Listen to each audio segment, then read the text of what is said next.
I want to start with the top, though. Let's get this out the way. Georgia is the number one team in college football. Georgia has been the number one team in college football for 2 consecutive years. But I think the take here is Georgia's the number one team in college football and a 2-time defending champion with a quarterback that was drafted in the 4th round last month. I really need to underscore that Kirby Smart does not need a great quarterback to win national championships. And really, we're talking about that being an outlier here because Stetson Bennett was drafted in the 4th round, right?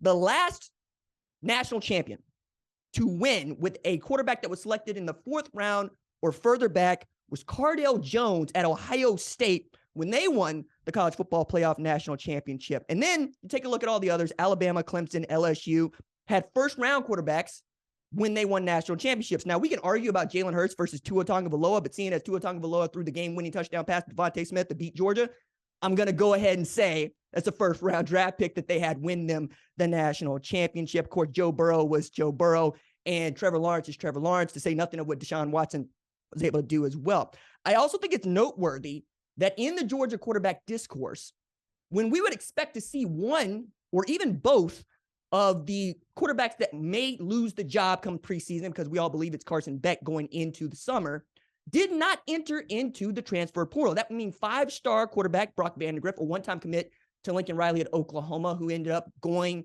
to Georgia, is still there. And he's going to wait his turn, or he's going to wait for something to happen in front of him, along with Gunnar Stockton, who's a blue-chip quarterback and a 4-star prospect.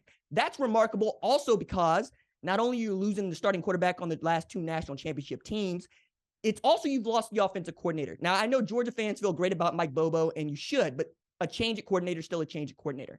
So you have a change at offensive coordinator and a change at starting quarterback. You're losing some of that great backfield, and yet and still, you got a guy like Brock Bowers that you're going to put it all on top of. And, of course, Dominic Lovick is probably going to add some really great vertical threat to their offense, such as, Georgia uses it or doesn't. I also think that it's really about the defense, right? That's the point in saying that you don't need to have a first-round quarterback to carry you to a national championship game, because we've seen how the NFL feels about that Georgia defense in 2021 and 2022. And it looks like they're loaded for bear in 2023 with Javon Bullard coming back. They got Small Munden, who I expect to have a great year in 2023, along with Xavier Sori, to maintain that dominant dog defense, because Georgia has figured out what, college football is all about. Stopping other people from scoring and getting enough out of your offense to win a national championship.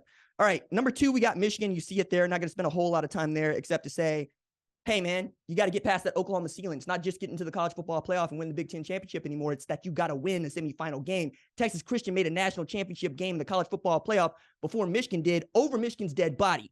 You got to figure that out. Number 3, Ohio State.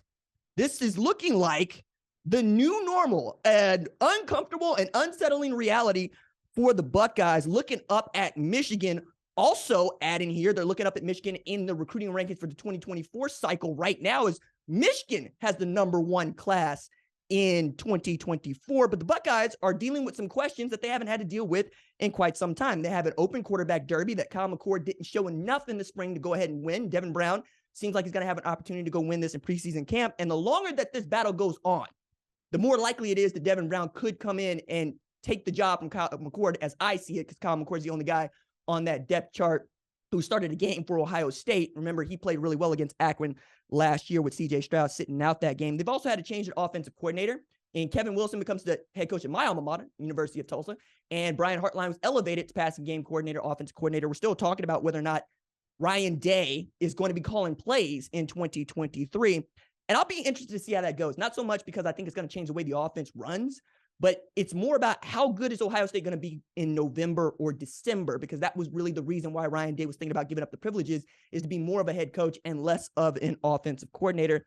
And I don't think there's a better guy in the building to take over that job than Brian Hartline. Of course, you got Marvin Harrison Jr., who is the best wide receiver in the sport, and I expect to see big things coming out of him. But defensively, you got to figure it out. That's been the Achilles heel for Ohio State basically since Jeff Hafley left his job at defense coordinator. But as we're recording this, my goodness, Larry Johnson went out and got himself a monster. Tywone Malone transfers to Ohio State to play defensive tackle. He is 310 pounds. But Why I'm so excited about him is he's a 310-pound power hit first baseman that can go oppo topco with the tuning fork. Nothing fires RJ up more than a two-sport athlete playing football and baseball. I just absolutely love it. And to think, I watched his hands come through the zone. Quick hands through the zone, probably quick hands on the line, probably got those great karate hands. Good luck with him over the ball. It's going to be a lot of fun to watch how he matures alongside JT Tuimoloau, Denzel Burke on the back end. We'll see what that defense is capable of. Okay, number 4, USC. You know what they got. You know that Caleb Williams is the guy. It's really about, can all of these transfers they add on defense help them get past, that fly in the ointment that is Utah, who's really here for it. And we're going to talk about them in a little bit. But number 5, Tennessee. I feel like I'm higher on Tennessee than a lot of other people are because so many people believe that Hendon Hooker leaving that program is a big deal. I think it is because Hendon Hooker will go down in Tennessee Volunteers school history as one of the best players in that in that program's history for what he was able to do for them in 2022. But he's not the most talented guy at quarterback, even last year. That was Joe Milton. And now we get to talk about Joe Milton possibly being the most talented quarterback in the SEC. Talk a bit more about that on Friday, but suffice it to say, the legend of Joe Milton and his arm is ridiculous. I can't wait to see how Josh Heupel fixes his accuracy so we can see the best version of Joe Milton. Number 6, Penn State. Number 7, Utah. Defending Pac-12 champions, 2-time defending Pac-12 champions. Utah feels like Michigan if Michigan played on the West Coast. And I mean that sincerely. I don't know that Michigan would get the same sort of treatment in as far as their chances of winning a national championship if they played in the Pac-12. Utah is dealing with that for the last couple of years, and they've had 10-win seasons in 3 of the last 4 years, and the one that they didn't was the 3-2 season. That was 2020. I realize they're going to lose Dalton Kincaid. They return Brant Keithy. Right. Got it right that time. And they're also returning Cam Rising and Jaquindon Jackson, Micah Bernard. I think with Utah, it's more about, can you not lose that game early? Can you really finish or start the way that you finished in past years to give yourself an opportunity to play in the college football playoff for the first time in school history. Number 8, Alabama. Let's spend a little time here. 2023 Alabama feels like 2022 Michigan. You got every reason to doubt them, and that's why they'll probably mess around and make everybody call home. Nick is building what Kirby had once enjoyed and what he learned from Nick, which is a great ground game complemented by the best defense possible.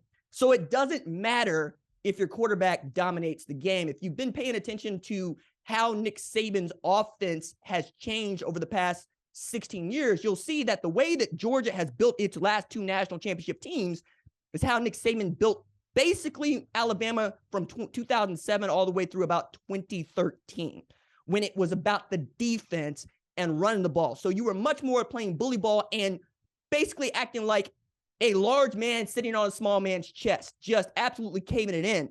And I think that is indicative of this quarterback quarterback derby that is extending into the preseason, where they got, I think, 2 guys in Ty Simpson and Jalen Milroe that can do the job. They're just not Bryce Young. And I think Nick Saban would love to have a guy that's not Bryce Young and put the onus on Kevin Steele and the defense to show up and have Tommy Rees going, hey, hand the ball to the tailback. All right? Let's see if we can't outrush some people and really hold the ball for a while. Also, neither Ohio State nor Alabama have penciled in a starter following the spring practice, meaning there's a quarterback derby at both for the first time in recent memory, right? I don't want to speculate on when the last time that Ohio State and Alabama both had no quarterback going into the summer at the same time, but you're thinking back through college football playoff era, I got a hard time coming up with one. If you do, let me know on the Twitters at #1show or Instagram or Facebook, whatever your social media channel of choice is. We're on it. I mean, TikTok is absolutely booming, and y'all be over there telling me about stuff all the time. I also add in here that the Tide have really great talent on defense, but that's nothing new. I realize that they're losing Will Anderson, but if you were paying attention, Dallas Turner was a great edge player for Alabama last year. 37 tackles, 8 tackles for loss, 4 sacks in 13 games. And then you got Kool-Aid McKinstry returning to play corner, who had he's the best returning corner, right, in the SEC with passes defended, right? He had 16 passes defended. My problem with Kool-Aid is I saw him get his grits cooked by Cincinnati a couple years ago, and I want to see if that dude can make the leap to Patrick Surtain levels of SEC Defensive Player of the Year play. We'll see what that looks like. And if he can, Alabama's going to be right where Alabama should be, contending for the SEC West. Florida State at number 9, Clemson at number 10. They added Garrett Riley to be their offensive coordinator. We'll see what he can do with Cade Klubnik. Number 11, Washington. They returned Michael Penix Jr. And not even Caleb Williams threw for more pass yards in the Pac-12 than Michael Penix Jr. Returns wideouts Rome Odunze, Jalen McMillan, and offensive coordinator Ryan Grubb, who did interview for the job at Alabama before returning to Washington and their 11-win team. They expect to contend for the Pac-12 title. Notre Dame at number 12. Sam Hartman steps onto campus in South Bend as the most accomplished quarterback in Notre Dame history. I really had to let that one sink in because I'm talking to some Notre Dame fans, friends of mine, not producer Tyler, who might have a different opinion about this, but they were going, yeah, outside of Brady Quinn, he's it, RJ. And I looked around and I said, goodness me, y'all might actually be onto something there.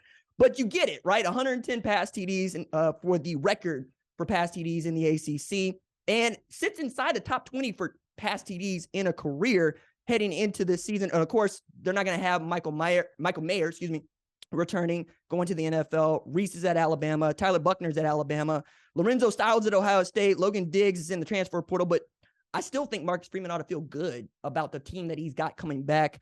Audric Estime showed us some things. Benjamin Morrison could be one of the better cornerbacks in the sport. And they got the two best tackles in the sport for me right now in Joe Alt and Blake Fisher. Number 13, Kansas State. I'm really interested to see how they choose to replace what was perhaps the best player that they've had at Kansas State in Deuce Vaughn since Darren Sproles. We'll see what Will Howard can do to take that next step. I think that we're really underrating his potential, and he could be really great in the Big 12 this year. Number 14, I've got LSU. Jaden Daniels fought off all comers to keep the starting job at LSU, but that dude, Garrett Nussmeier, is unafraid to sling it. They got two good quarterbacks down there in Baton Rouge. Brian Kelly really ought to feel good about winning the SEC West in year one and beating Nick Saban, a thing that he just couldn't do. Gets down to Baton Rouge, gets what I think is the best job in America, and puts it to good use. Daniels will have Malik Neighbors and Mason Taylor, along with all-world linebacker Harold Perkins, who is returning. Remember, Perkins had one of the best games that we had seen by a defender all of last year against Arkansas. 8 tackles, 4 sacks, 2 forced fumbles, and a 13-10 win last November. Outstanding game from him. Can't wait to see how he comes along. Number 15, I got Oregon. Will Stein is stepping in to be the new offensive coordinator. He's got a 3-man attack in Bo Nix, Bucky Irving, and Troy Franklin that I think every school in the country would love to have. But they lose 4 starters on their offensive line for 2022. They add what I think is going to be a game-changing defensive tackle transfer in Jordan Birch. Linebacker Mace Funa comes back. And then we get to see one of the Uiagalelei boys, Mateo, as a true freshman. I hope. We'll see how he matures. Number 16, let's talk about Texas. All right? Spend a little time here. Start with this. Texas has a better quarterback than Alabama for the first time since 2009. Think about that for just a second. That means Texas, I'm going to say it again, ought to be good.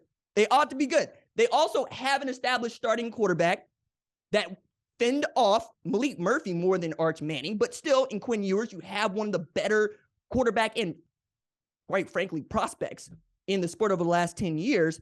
And you got dudes for him to throw the ball to. Xavier Worthy's coming back. We know what Isaiah Nair was capable of before he was injured. They added Jonte Cook. I think JT Sanders is going to break out. He had the single season record for catches in a season by a tight end with 54 last year. And that's before we start talking about Cedric Baxter being added to that backfield. Jordan Whittington playing wide receiver, because remember I said Marcus Washington a couple weeks ago, and it's, again, just slipped. My fault. Ended up at Nebraska.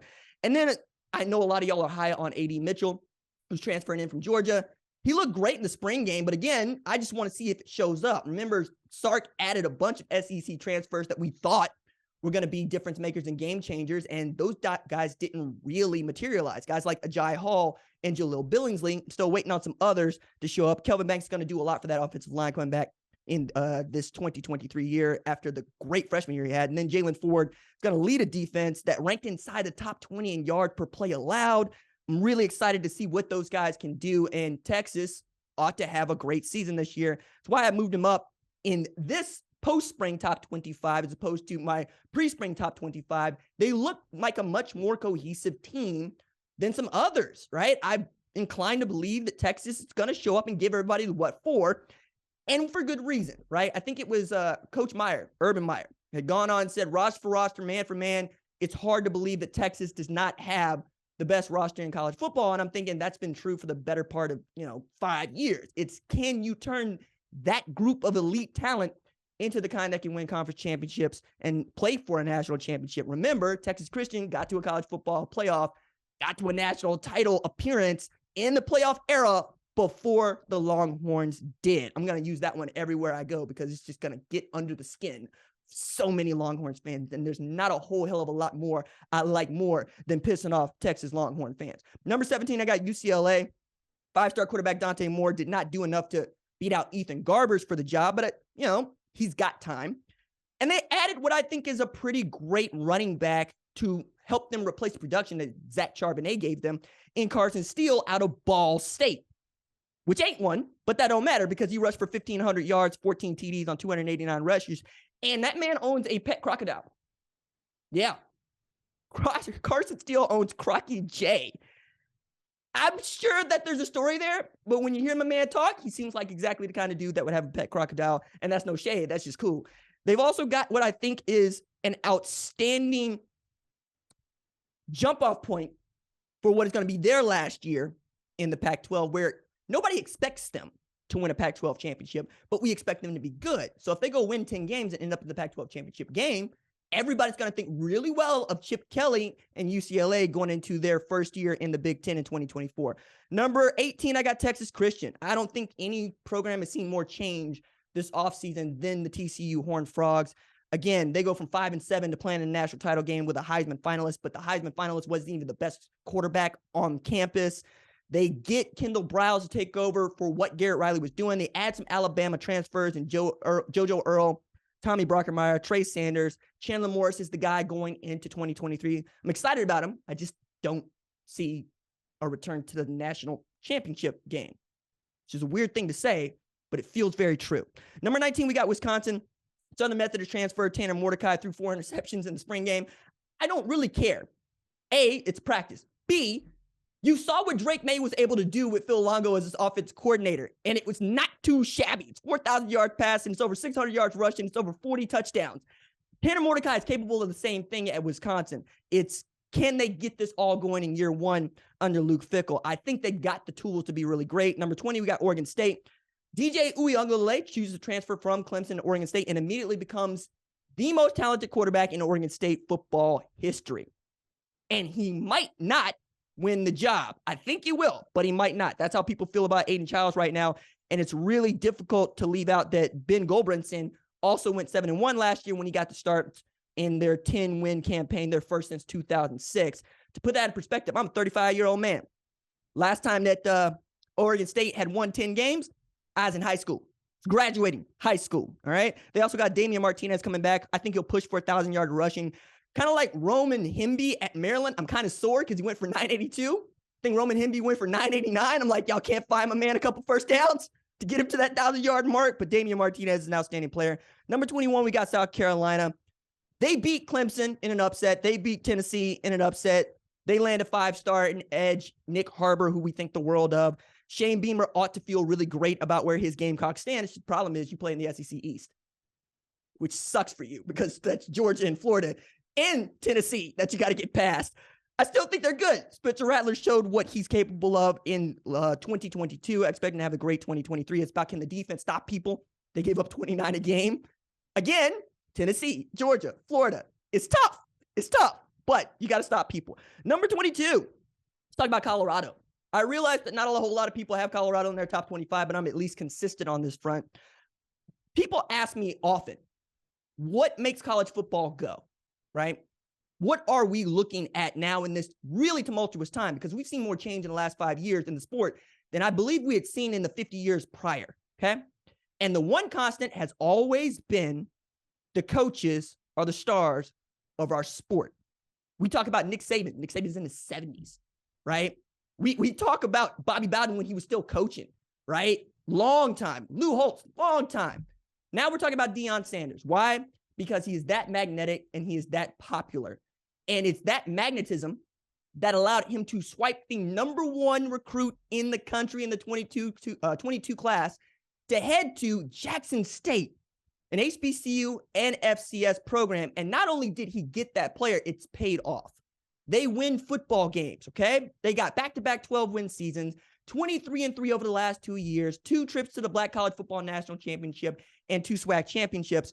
But now we're talking about, oh my goodness, all these players have gone into the portal since Prime arrived to Colorado, to which that's not new. He did that at Jackson State too. It's just y'all didn't pay attention because it's not a Power 5 program, and you didn't get to watch a whole hell of a lot of them on TV. To say nothing of, Colorado went 1 of 11 last year, so perhaps the roster wasn't in great shape to begin with. But even with the purge, right, 70 players since the start of 2022, I might add, not just since he got there, going into the portal, he's up to 59 scholarship players. There are over 400 Power 5 scholarship players in the transfer portal. That's according to The Athletic. You need a couple dozen of them if you are Colorado. A couple dozen out of 400 Power 5 transfers, and sticking to his formula that he instituted at Jackson State. As a matter of fact, you dig through the archives of the YouTube channel for the #1 college football show, he would tell you what he did at Jackson State. Same formula, 40, 40, 40. 40% of the roster needs to be graduate transfers. 40% of the roster need to be undergraduate transfers, and 20% of the roster needs to be high school signees. That is using the rules in this tumultuous time to your benefit, where you can overhaul the roster at any point if you want to. Lincoln Riley did this last year and nobody said boo, right? I think it's because you saw what Lincoln Riley did at Oklahoma. But you'll also remember that he didn't have to overhaul a damn thing when he took over the job at Oklahoma because the roster was in such good shape. I've never seen, I take that back, outside of Urban Meyer to Ryan Day, what Bob Stoops gave Lincoln Riley needs to go down as the best transition in college football we've seen. Because what you usually get is what Prime is dealing with in Boulder right now, which is having to get in your guys. But the first thing you have to do, get in your guys, is make room for you guys to get there. They'll be recruiting throughout this period with guys into the portal. They'll build their roster back. They'll be in good shape. Shedeur Sanders, one of 3 quarterbacks across FBS and FCS last year to throw for 3,500 yards, 40 TDs, and 6 INTs or fewer. The others, Caleb Williams, who won the Heisman, CJ Stroud, #2 pick in the draft. They got dudes. Travis Hunter's going to go both ways. Cormani McClain. They've got coaches. Charles Kelly, National Recruiter of the Year for 247 Sports, and defensive back coach at Alabama. They are going to be okay. If they got an offensive line, they got a defensive line, you'll see it come together rather quickly. It's just about how quickly it comes together. There was that spring that Prime took over where I believe they went 3-3 in 2021, and they got themselves back to good 2021 for the fall, and they look really great. Even had a change at quarterback that y'all just don't remember now, but I do, right? Now, I'll also add in here, I'm really high on Deion because I see how the kids respond to him, and I see how the players' parents respond to him, which is how I respond to him, right? He's a big part of my childhood. He's a big part of my fandom in the sport and my fandom as a Dallas Cowboys fan. And I know that I work at Fox, so you probably get this, but I'm going to lay it on for you. There is no better way to get on the good foot than to say that you play for the Dallas Cowboys, right? I think it's even more powerful than playing for the New York Yankees. I believe that because you know a Dallas Cowboys fan. There's one in your family. Probably can't stand that person because they're like me. They're probably always up in your chili talking about what Philly's doing, what New York's done, what Washington might be doing, okay? Probably looking around going, is Dak Prescott the guy? Yeah, he's the guy. Probably looking around going, do we pay Zeke too much money? Probably paid Zeke too much money. But I'm a Cowboys fan. And Deion made the star what the star is in the 1990s. Number 23, let's look at Iowa, to which I have written down in my rundown, be less profane and more offensive. Iowa, all right? Like, okay. February, the Hawkeyes made news when it came out, multiple reports, that offensive coordinator Brian Ferentz's contract won't be renewed next year if the offense doesn't average 25 points per game or more. This is more about the Hawkeye defense in the last couple of years, basically being the second best defense in the sport. And you got almost nothing to show for it. That can't happen if you're Iowa. A, you're Iowa. B, you're talking about an offense that was putting up, not an offense, a program that was putting up 17.7 points per game last season. And that's with the help of the defense, all right? We're talking about an offense that was an offense. I keep saying an offense, but it's not. It's just scoring. Iowa was 123rd out of 131 FBS teams in scoring last year.